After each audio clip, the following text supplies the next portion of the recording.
कीमती साड़ी। माँ देखो दीदी आई हैं अपने दोनों बेटों के साथ। मोहन खुशी खुशी अपनी माँ को यह खबर देता है। मोनिका बेटी और बच्चों को देखती है। कांता जी की आंखों से झरझर पानी गिरने लगे। बेटी को देखते ही गले से लगा लिया।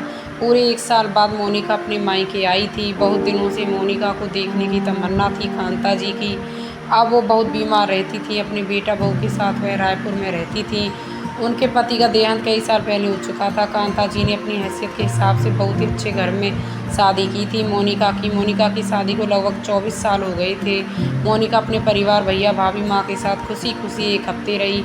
1 हफ्ते का दिन ना जाने कब बीत गया, पता ही ना चला। अब उसके जाने का भी दिन आ गया। माँ ने अपने कमरे में मोनिका को बुलाया और उसको अपनी संदूक में से एक कीमती साड़ी निकाल कर देते हुए बोला, बेटा यह मैंने अपने पेंशन के पैसे से थोड़ा थोड़ा बचा कर तेरे लिए खरीदी है। तू इसको अपनी 25वीं शादी की सालगिरह पर ज़रूर पहनना।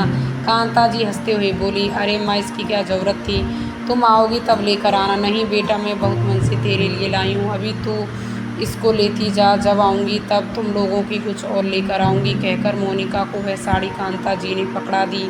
जाते समय भाभी ने भी अपनी तरफ से पायल और बच्चों को भी अपने हैसियत के हिसाब से पैसे दिए। बच्चे बड़े थे पर ननिहाल का प्यार पाकर वह बहुत ही खुश थे। मोनिका के पति एक बड़े बिजनेसमैन थे। घर में नौकर चाकरों की लाइन लगी रहती थी। लक्ष्मी की कृपा उनके घर में हमेशा बरसती रहती थी। उनका बिजनेस बहुत ही अच्छा चलता था। घर में सुख सुविधाओं की कोई भी कमी नहीं थी। दोनों बच्चे भी अच्छे कॉलेज से इंजीनियरिंग व मेडिकल की पढ़ाई कर रहे थे। कुछ दिनों बाद मोनिका जी की एकाएक तबीयत खराब हुई और वह भगवान को प्यारी हो गई।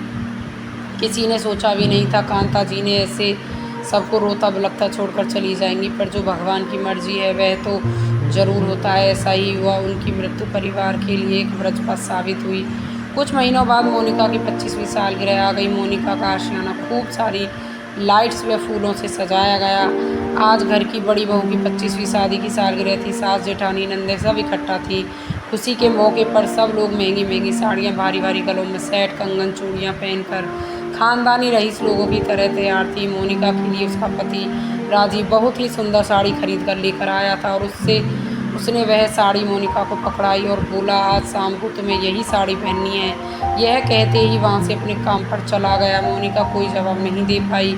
शाम को जयमाल का शुभ मुहूर्त आया।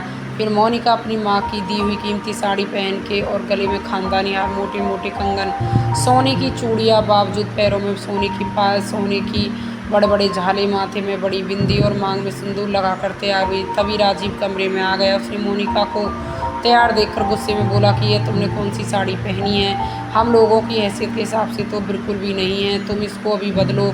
मैं तुम्हें इतनी प्यारी साड़ी ला कर दिया था ना।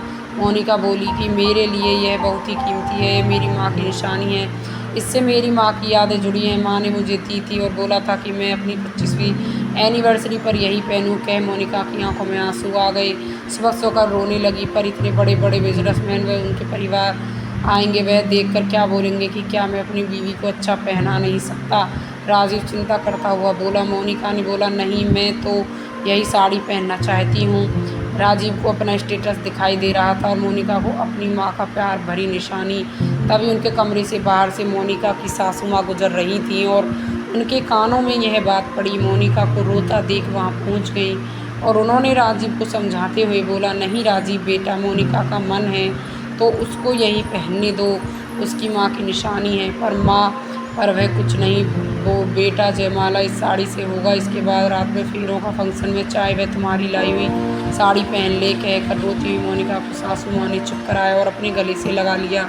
मोनिका भी सासू माँ के गले लग माँ कहकर रोने लगी। मोनिका, मैं समझती हूँ एक बेटी के लिए माँ की क्या अहमियत होती है। लोगों को दिखाने से क्या, औरत का दिल का रास्ता तो प्रेम व भावनाओं से जुड़ा होता है। यदि माँ का प्रेम और आशीर्वाद हो तो उसकी तुलना में तो किसी से भी नहीं की जा सकती। मोनिका रोए जा रही थी और उसकी सासू माँ की बातें सुन रही थी। राजीव ने बोला, ठीक है माँ, जैसा आप लोग चाहें। मोनिका कुछ देर बाद अपनी माँ की दी हुई साड़ी पहनकर स्टेज पर पहुँची और राजीव के साथ केक काटा और उनका जयमाल का फंक्शन बहुत अच्छे से संपन्न हुआ। परिवार के सब लोग बहुत ही खुश थे और साथ में मोनिका भी। मोनिका के भैया भाभी भी आए थे। मोनिका की माँ तो ना रही, पर माँ के आशीर्वाद के रूप में उनकी कीमती साड़ी उसके जीवन का एक अनमोल हिस्सा बनकर उसके पास थी। तो दोस्तों, कहानी अच्छी लगी हो तो लाइक और शेयर करें और ऐसी ही कहानी सुनने के लिए हमारे चैनल को सब्सक्राइब भी करें। धन्यवाद दोस्तों, अपना ख्याल रखना।